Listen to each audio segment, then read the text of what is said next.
Herkese selamlar. Ben Enes BRT. Uzun bir aradan sonra yeniden bir lore hikaye videosuyla beraberiz. Uzun zamandır böyle hikaye videoları yapmıyordum. Sınavlar falan filan derken başka işlerden dolayı ama şimdi sizin o sevdiğiniz oyun karakterleri hakkında ve oyunun hikayesi hakkında videolara devam edeceğiz. Bugün Marokai'dan bahsedeceğim. Marokai kimdir? Neyin nesidir? Marokai'nin doğuş hikayesi nedir? Hepsinden bahsedeceğim. Videoya geçmeden önce böyle videoların daha fazla gelmesi için videoyu beğenmeyi unutmazsanız sevinirim. Gerçekten motive olmamda çok yardımcı oluyor. İyi seyirler. Öncelikle Marokai hangi Stick War oyunlarında var? Önce ona bakalım. Marokai Stick War serisinin farklı oyunlarında Stick War 2 Order Empire, Stick Empires ve Stick War Saga'da görünür. Ve ayrıca Stick War Legacy'de Dead Kai olarak gözükür. Hikaye, görünüm ve yetenekler açısından bu oyunlarda birçok değişim geçirmiştir. Bu değişimler şu şekilde özetlenebilir. Hikaye ve karakter statüsündeki değişim, en büyük retcon. Stick War 2 ve Stick Empires. Bu oyunlarda Morokai tek kişi değildir. Kaos İmparatorluğu'na hizmet eden bir grup ölümsüz büyücü, bir nevi karanlık büyücü. Yani Order Empire'da Magi Killer varsa Kaos'ta da Marokai'ler var gibi düşünün. Bu şekilde tasvir edilir. Stick War 2 Order Empire oyununda ilk defa karşımıza Morokai bölümünde çıkarlar. Stick War Saga'ya geldiğimizde serideki en büyük geçmişe dönük hikaye değişikliğini burada görüyoruz. Yani Marokai'lar birden çok fazla kişi değil, sadece bir kişidir. Yani özel bir karakter olarak gözükür. Medusa'nın sağ kolu olarak tanıtılan Marokai, onun yenilgisinin ardından Kaos ordusunun liderliğini devralır. Bunu zaten Stick War Saga'nın campaign introsunda görmüştük. Ayrıca bu oyunda Morokai'nin aslında ölümden dönen eski Spirit'in lideri Arika'yı olduğu ağır bir şekilde ima edilmiş ve sonrasında bir nevi doğrulanmıştır. Marokai her oyunda farklı görünür aslında. Stick War 2, Stick Empires'da Marokai görünür bir kalbi olan dişsiz ve geniş ağızlı bir iskelet formunda. Yanlarında diken benzeri çıkıntılar bulunan siyah bir pelerin giyer ve elinde kemiklerden oluşan bir asa taşır. Ve boyu Stick War Saga'ya göre daha uzundur. Stick War Legacy'ye geldiğimizde Morokai'nin bu oyundaki görünümü diğer Dead'lere benzer ve Morokai yerine Dead Kai olarak bilinir. Sonrasında bu çürümüş zombi bedeninden kurtulup bildiğimiz iskelet formuna dönüşmüştür. Stick War Saga. Artık parlayan kızıl gözleri ve sol gözünün üzerinde iki koyu yara izi vardır. Bu izler Arikai'nin yüz boyasıyla aynı konumdadır. Siyah pelerinin yerine daha geniş dikenlere sahip cilalı kahverengi bir pelerin almıştır. Kemik asası ise eski kimliğine gönderme yapacak şekilde bronz bir tırpanla değiştirilmiştir. Stick War Saga'da boyu Stick War 2'ye göre daha kısadır dediğim gibi. Marokai'nin yetenekleri de oyundan oyuna değişiklik göstermiştir. Stick War 2'de Marokai'nin Azrail çağırma yeteneği belli bir miktar hasar verirken Stick War Saga ve Stick War Legacy'de hasar vermez. Sadece çeker. Ayrıca yeteneği kullanırken Marokai sesli bir şekilde şunu söyler. Voltiosus Tandio. Burada açıkçası tam olarak ne diyor bilmiyorum ama Latince bir şeyler söylüyor. Vultiois Tandio diye geçiyor. Bu tam olarak ne demek bilmiyorum ama böyle bir şey diyor. Stick War Saga'da da Morokai'nin bu yeteneğini kullanırken karakterin aslında ağzı oynuyor ama bir şey söylemiyor. Muhtemelen ya eklemeyi unuttular diyeceğim de nasıl unutabilirsin ki bunu? 2 senedir zaten oyunda bu karakter. Klasik Stick War yapımcıları işte neyi bir şeyi tam olarak doğru düzgün oyuna eklemiyorlar. Marokai'nin bir diğer yeteneği ise bildiğiniz gibi Hellfist yani cehennem yumrukları. Marokai Stick War 2'de de Stick War Saga'dakine benzer bir şekilde yerden iskelet eller çıkartır. Abesius Magnus. Ve bu ellerin hasarı Stick War 2'de çok daha fazladır. Her el ayrı ayrı hasar verir çünkü. Doğru düzgün kullanırsanız bir Sword Raht'ı bile tek vuruşta öldürebilirsiniz. Stick War Saga'daki eller ise birlikleri sersemletir. Stick War 2'de ise bu sersemletme yoktur. Stick War Saga'da ise ekstra iki yeteneği daha özelliği vardır Morokai'nin bildiğimiz gibi. Bunlar yerden dead çıkarmak ve pasif yetenek olarak da deadlerden can çalmadır. Şimdi de biraz Morokai'nin oyundaki hikayesine bakalım. Stick War 2'de Order Empire oyununda Morokai, serinin daha sonraki oyunlarında olduğu gibi tek bir lider ya da komutan değildi.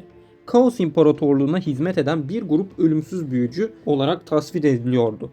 Yani Stick War 2'de çok bir bilgimiz yok aslında Morokai'nin ne olduğu hakkında. Sadece birçok büyücü işte var. Tek bir kişi yok. Birden fazla Kaos İmparatorluğu'nun karanlık büyücüleri olarak geçiyor diyebiliriz. Stick War 2 oyununda ilk defa Morokai bölümünde karşımıza çıkmışlardır ve bu bölüm açık ara oyunun en zor bölümlerinden biridir. Mecakil'e Ya geri senin çek. ben Yarra götürüm yiyecek sana Mecakil. ağzını- Geri çeksen mal mal saldırsan Mecakil'e. Önden gönderiyorsun ya. Ya sus be ama.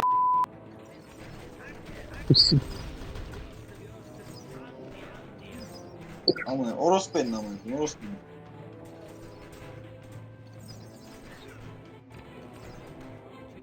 Ha sıra bir... Oho bunun menzili ne abi? Bunun menzili var mı? Ciddi soruyorum. Ya Stick War 3 gibi değil bu oyun. Ve bu bölümden sonraki çarpışmalarda da Kaos İmparatorluğu için standart bir askeri birlik gibi savaşmaya devam etmişlerdir. Yani Morokai bölümünden sonraki bütün bölümlerde Morokai karakteriyle savaşıyorduk Stick War 2'de. Kısacası Stick War 2'de Morokai'nin ana görevi özel bir hikaye karakteri olmaktan ziyade Kaos ordusunun büyücüleri olarak tasvir edebiliriz. Morokai özel bir karakter olarak aslında Stick War Saga'da ortaya çıktı. Medusa'nın sağ kolu olarak karşımıza çıkar ve Medusa'nın Order İmparatorluğu'na yenilmesinin ardından geriye kalan Kaos güçlerinin liderliğini devralır. Oyunun ana hikayesinde de yani Kral Zarek campaign'inde oynadığı kilit roller ve eylemleri şunlardır. Kral Zarek'e pusu kurması. Order senaryosunun açılış ara sahnesinde Kaos başkentindeki hazine haritasını bulan Kral Zarek'e saldırır ve onu tırpanıyla rehin alır. Ancak bir ateş elementalı ile su elementalının birleşerek Scorch büyüsü yapması sonucu savrulur ve haritanın sadece 1/3'ünü ele geçirmeyi başarır. Bildiğiniz gibi harita koptu, 3'ü çekti ve Morokai'ye de haritanın bir parçası geldi.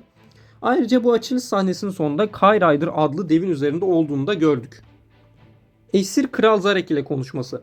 21. bölümün sonrasındaki ara sahnede tutsak edilmiş Kral Zarek ile yüzleşti. Düşman olmalarına rağmen Morokai Zarek'e karşı alışılmadık derecede sakin ve kibar bir tavır sergiledi. Zarek oğlu Atreus'tan bahsettiğinde Morokai eski hayatında Zarek'in diğer oğlu Adikai olduğu için babasının kendisinden bahsettiğini sanır, ancak Zarek'in Atreus'u kastettiğini anladığında tek bir kelime bile etmeden oradan ayrılır. You lost your son, Adakai. I'm speaking of Atreus.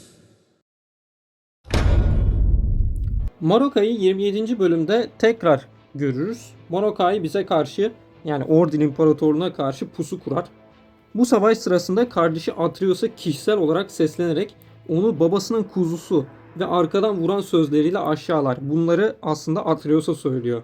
Bu hakaretler babaları Zarek'in Atreus'u her zaman ondan daha fazlası sevmesi nedeniyle duyduğu derin kıskançlığı ve kendi ölümünde Atreus'un payı olduğunu düşünmesini yansıttığını düşünüyorum. Morokai'nin Atreus neredesin, nereye saklandın demesinin sebebini ise ben şuraya bağlıyorum. Endless Deaths yani sonsuz ölüler.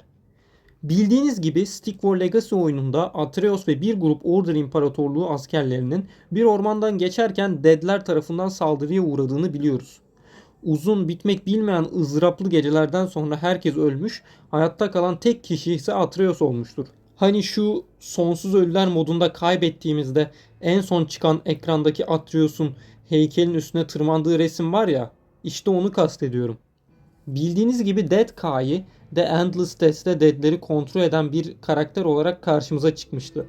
Bu Morokai'nin iskelet formundan önceki haliydi. Yani vücudunun çürümüş halde bir Dead yani zombi olduğu haliydi. Yani Morokai ile Atreus burada karşılaştı. Daha sonra Atreus Dead Kai'nin yani Morokai'nin elinden bir şekilde kaçıp hayatta kaldı. Yani Endless Deaths'in sonunda tek kurtulan o oldu.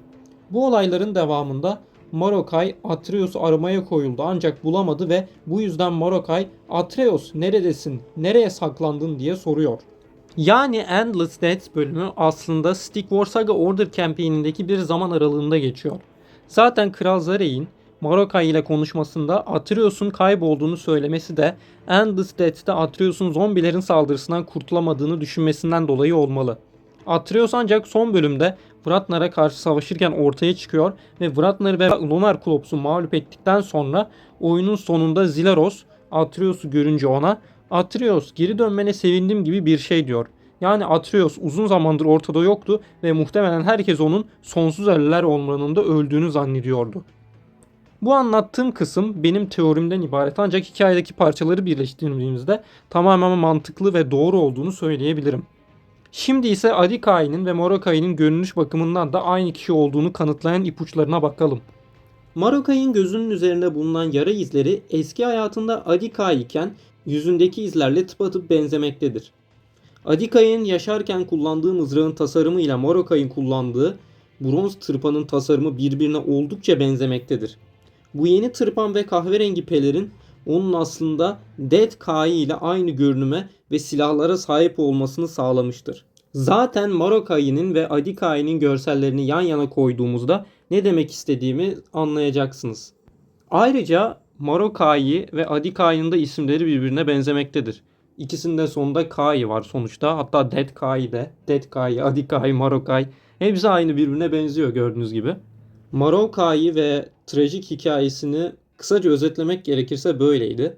Ancak daha fazlası da var.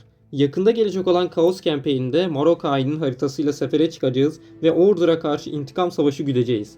Bu yeni gelecek olan campaign ile alakalı da görseller ve kısa videolar oyunun yapımcısı Crazy Jay tarafından paylaşılmıştı. Bir sonraki videoda o resimleri inceleyeceğiz ve Morokai'nin neden böyle kötü biri olduğunu anlamaya çalışacağız.